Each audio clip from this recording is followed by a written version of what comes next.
ሰሞኑን ጥቃት በደረሰባቸው ሴቶች ምክንያት በተነሳ ጉዳይ ወይም አጀንዳ ሶሻል ሚዲያውን ያጨናነቀ ውይይት በየጊዜው እየታዘብን ነው። በዚህ ውይይት ክርክር ሲነሱ ያዩዋቸውን ነገሮቹ ሲመለሱ ያየሁበትን አቅጣጫዎች ፐርስፔክቲቮችን ጨምቄ ሳየው ሶስት አይነት ጥያቄዎች እንደ መሰላል የተዘረጉ ይታዩኛል። ከስር የመብት ጥያቄ አለ። ሴቶች ተጎድተዋል፣ ተበድለዋል። ለነሱ መብት መከራከር አለብን። መንግስት ህጉን በማስተካከል ወይም በማስፈጸም በኩል የሴቶችን መብት መጠበቅ አለበት የሚል ጥያቄ ይነሳል። ሁለተኛ ደግሞ አብሮ ተደርጎ የሚመጣ ጥያቄ ለዘመናት ሴቶች በኢኮኖሚ ተጨቆነዋል፣ መልስ እንፈልጋለን የሚል ሌላ የኢኮኖሚ ጥያቄ አለ። ወደ ደረጃው ወይም ወደ መሰላሉ ላይኛው ጠርዝ ስንሄድ ደግሞ የማህበራዊ አጀንዳ ሆኖ እናገኘዋለን። ሴት ልጅ ትዳር ያስፈልጋታል ወይ? ብቻዋንስ መኖር አትችልም ወይ? ወንድ ያስፈልጋል ወይ? ወንድ ምንድን ነው? ቁም ሳጥን ነው? ቁሳቁስ ነው? የሚሉ የሶሻል አጀንዳዎች ናቸው። መልስ ለመመለስ አልመጣሁም። ጥያቄውን ግን የበለጠ በገባይ መንገድ ጥያቄውን የበለጠ ለማብራራትና መመለስ የሚችሉ ሰዎች ካሉ በደንብ እንዲመልሱልን ለመጠየቅ ያለው የመጀመሪያው የመብት ጉዳይ በጣም ታሪካዊ ጉዳይ ነው። የሰው ልጆች መብት በአጠቃላይ መከበር አለበት። ከጥንት ጀምሮ መንግስታት፣ ነገስታት ስልጣን የሚይዙት ስልጣን የሚቀሙት የሰው ልጅ ባለማክበር ነው። መብት ሲባል በአጠቃላይ የሰው መብት ሊሆን ይችላል፣ ወይም ስፔሲፊካሊ የህፃናት መብት ሊሆን ይችላል፣ የሴቶች መብት ሊሆን ይችላል፣ የመናገር መብት፣ የፖለቲካ መብት፣ ምንም ይሁን ምን በአሁኑ ሰዓት የተነሳው አጀንዳ የሴቶች መብት ነው። ይሄ መከበር አለበት። የሴቶች መብት ሴቶች እንደ ሴት መከበር አለባቸው። በወንዶችም በሌሎች ሴቶችም ጥቃት ሊደርስባቸው አይገባም። መንግስታት ለዚህ የሚሆን ህግ አላቸው። ብዙዎቹ መንግስታት አላቸው። በትክክል ያስፈጽሙታል ወይ? አያስፈጽሙትም። እሱ በጣም ወሳኝ ጥያቄ ነው። አንዳንድ ወንዶች ቲክቶክ ክርክር ላይ ይገቡና ለምንድን ነው ስለ ሴት ብቻ የምታነሱት? ወንዶችም እኮ ተበድለዋል፣ ወንዶችም የሚደፈሩ አሉ። አዎ ያን አጀንዳ የሚፈልግ ለብቻው ይሄን አጀንዳ ማንሳት ይችላል። የግድ ከሴት አጀንዳ ጋር መቀላቀል አለበት ብሎ መሞገት የለበትም። ሁለቱ አጀንዳ አንድ ላይ ቢነሳ ጥሩ ነው፣ ችግር የለውም። ግን በዚህ በኩል የተወሰኑ ሴቶች እኛ አሁን ትኩረታችን ሴቶች ላይ ነው ካሉ መብታቸው ነው። ከፈለጉ እዛ ጋር መግባት መደገፍ፣ ካልፈለጉ ጥግ መቆም ነው። እሱ ጥያቄ የለውም። እኔን የሚያሳስበኝ ወንዶቹ የእኛ መብት ካልተነሳልን በቀር እዚህ ውስጥ አንገባም ካሉ ትክክል አይደለም። የሴት ልጅ መከበር አለበት። እና ወደ ሁለተኛው ነጥብ ሄድ። የኢኮኖሚ ጥያቄ የተነሱ የኢኮኖሚክ ጥያቄዎች አሉ።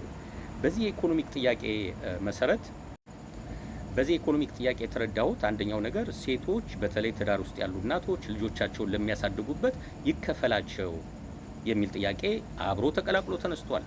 ይሄ የመሰላሉ ሁለተኛው ሶስተኛው ሊሆን ይችላል። ወይም እንደ ጃኬት ወሰዱትና ከላይ የተለበሰው አረንጓዴ ጃኬት የሚመስለው የመብት ጥያቄ ነው። ከስር ሌላ ሸሚዝ አለች ማለት ነው። ያቺ ሸሚዝ ደግሞ የኢኮኖሚ ጥያቄ ይዛ መጣች። አልፎ አልፎ በዛም በዚህም ብቅ ስትል ሰዎች ሲከራከሩባት አይቻለሁና እስቲ ጥያቄው ምንድን ነው? እኔ ስላልገባኝ እኔ ጥያቄውን ፐርስፔክቲቮችን ነው ማሳይ፣ የተለያዩ አቅጣጫዎችን። የመጀመሪያው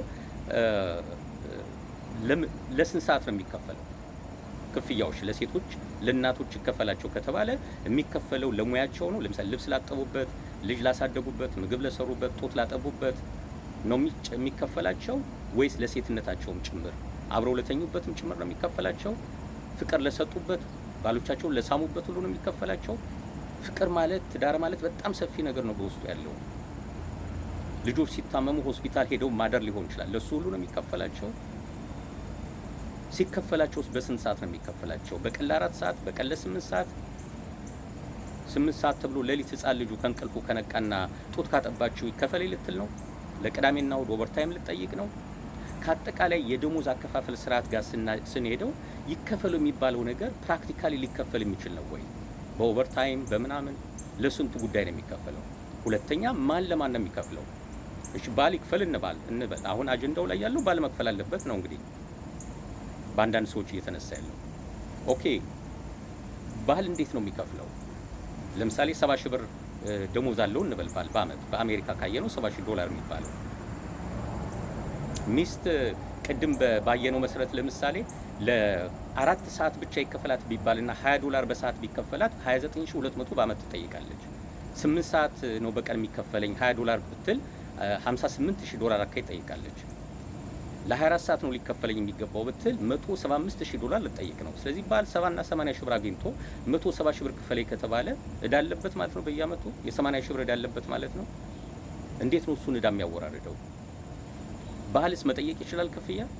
እኔስ ልጆችን ትምህርት ቤት የወሰድኩበት፣ ሆስፒታል የወሰድኩበት፣ አንዳንድ ቦታ ሄጄ ያዝናናሁበት፣ ላንቺስ ፍቅር የሰጠሁበት ይከፈለኝ ማለት ይችላል ባል? አንቺ ስትስሚኝ እንዳስከፈልሽኝ እኔም ስስምሽ አስከፍልሻለሁ ማለት ይችላል? ትዳር ሲባል በጣም ብዙ ነገር አብሮ የሚዋሃድበት ጉዳይ ስለሆነ ለየትኛው ነው የሚከፈለው? ለየትኛው ነው የማይከፈለው? ማን ነው ከፋዩ? በአንዳንድ ቤተሰብ ባል ልጆቹን ቀን ተኪራ ያደርጋል፣ ሚስት ትሰራለች። ስለዚህ ሚስት ለባል ነው የምትከፍለው ነው? በቃ በደፈናው ሴት ተከፋይ መሆን አለባት ነው ጥያቄው። ሙቭመንቱ የማየው እንደዛ ነው። ብዙ ጊዜ ሴቶች ደጋፊ ሆነው ሲመጡ ነው የማያቸው የዚህ አጀንዳ እና ሴት መከፈል አለባት ነው የሚሉት። እነሱ ስለማን ቤተሰብ እያወሩ እንደሆነ አላውቅም። ኢትዮጵያ አብዛኛው ገጠር ነዋሪ ነው፣ ገበሬ ነው ባል። የከተማም ካየ ነው ባልና ሚስት በአነስተኛ ኢኮኖሚ በአነስተኛ ደሞዝ የሚኖሩበት ሀገር ነው ያለው የኢትዮጵያ ከሆነ 3 ልጅ 4 ልጅ ወልደው እናት ቤት ልትሆን ትችላለች። ባል ከእጅ ወዳፍ የሆነ ኑሮ የኖረ ቀን እንኳን ምሳውን አይበላም፣ ወክ አድርጎ ነው ቤቱ የሚገባው እና ይከፈለኝ ነው የምትለው? ካልተከፈለኝ እፋታለሁ ነው የምትለው? ያ ማለት በዚህ መንገድ መንግስት ህግ እንዲያወጣ ፕሬሸር ከተደረገበት ካልከፈላችሁ ትዳር አትይዙም ከተባሉ መጀመሪያ ልክ እንደ ጥሎሹ ቁጭ ብሎ ሊደራደር ነው ማለት ነው። በሰዓት ስንት ነው የምከፍልሽ ከተጋባን በኋላ? ይሄ ማለት ከቡና ቤት ሴት ጋር ከመደራደር ምን የተለየ አጀንዳ ይኖረዋል? የሎኬሽን አጀንዳ ብቻ ለውጥ ነው ያመጣው ማለት ነው። ጥያቄው ነው አሁን እያፍታታው ያለሁት። እንዴት ነው ይሄን ጥያቄ የምንፈታው? ይሄን አጀንዳ የኢኮኖሚክ አጀንዳ ለሚስት ባል ሊከፍላት ይገባል የሚባለውን እንዴት ነው የምንፈታው? ከዛ በኋላ ስለከፈለበት ኢንቮይስ ነው የምትሰጠው እሱ እስከጠየቀ ኢንቮይስ ትሰጠዋለች። ታክስ ፋይል ሲያደርግ ለእሷ የከፈላትን ኤክስፔንስ ውስጥ ያስገባዋል። መንግስትስ ይቀበለዋል? ዳብሊቱ ነው ለእሷ የሚሰጣት ወይስ ቴናኔና ነው የሚሰጣት? ሄዳ ታክስ ከፍልበታለች እሷ። በመሀል የሚከፈሉ ሶሻል ሴኩሪቲ፣ የፌዴራል ኢምፕሎይመንት ታክስ፣ አንኤምፕሎይመንት ታክስ፣ ሜዲኬር ያሁን ሁሉ ፔመንት ቀንሶ ነው የሚሰጣት ወይስ 1099 ኢሹ ያደርግላትና ይሰጣታል? በአሜሪካ ኮንቴክስት እያሰብኩት ነው። ኢትዮጵያ እንደዛ ነገር ላይኖር ይችላል። እሺ መንግስት ይክፈል ነው የሚባለው? ባል ሳይሆን መንግስት ይክፈል ነው። በኢትዮጵያ ኮንቴክስት የኢትዮጵያ መንግስት በሚሊዮን ለሚቆጠሩ ሴቶች ደሞዝ በየወሩ የሚከፍልበት አቅም አለ?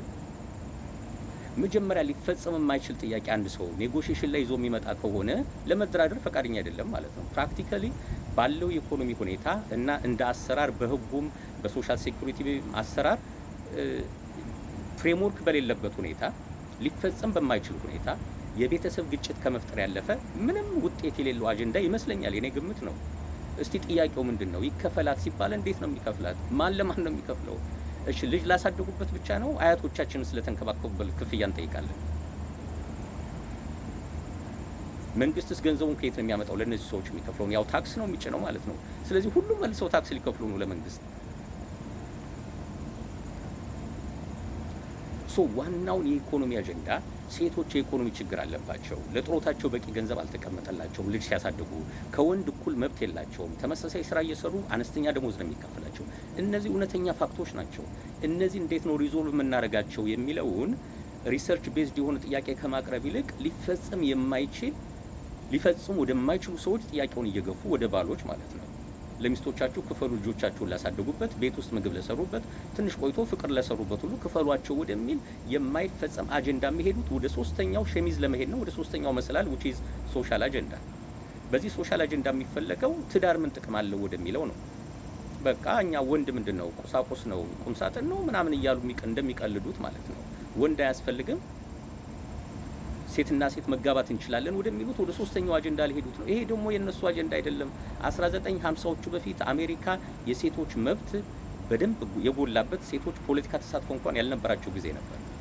ከ1960ዎቹ በኋላ ግን ሴቶች ፖለቲካ ላይ መሳተፍ ትችላሉ ሲባሉ የተወሰኑ ሴቶች ፌሚኒዝምን የጀመሩ ሴቶች ተገንጥለው ወጡና ኤክስትሪም ፌሚኒዝም ወይ ሴፓሬቲስት ፌሚኒዝም የሚባል ግሩፕ ፈጠሩና ትዳር ምንም ጥቅም የለም ወደሚለው መጡ። እነዛ ሴቶች በኋላ ያው ኤልጂቢቲኪ መስራች ሆነው ቁጭ አሉ ማለት ነው። አጀንዳቸው ወጣ። ይሄ የቆየ አጀንዳ ነው። በመንግስት ደረጃ ለሴቶች ለእናቶች ብዙ ሳፖርት ይደረጋል በአሜሪካ። በኢትዮጵያም ልጆችን የመመገብ ቤት የመስጠት ነገር አልፎ አልፎ እናያለን። ግን አቅም ከሌለ ምንም ማድረግ አይቻልም። በአሜሪካ ግን ይሄ ድጋፍ አለ። ይሄ ማለት ከመብት ተነስተው ቀጥሎ ሊመለስ የማይችል የኢኮኖሚ ጥያቄ አንስተው ቀጥሎ ወደሚፈልገው የመጨረሻ ጎል ማህበረሰቡና ትዳርን ወደ ማፍረስ የሚሄድ አጀንዳ ይመስላል። ጥያቄ ነው። ለዚህ ጥያቄ መልሳለኝ የሚል ሰው መሞከር ይችላል። በኮሜንት መስጠት ይችላላችሁ። ቴንክ ዩ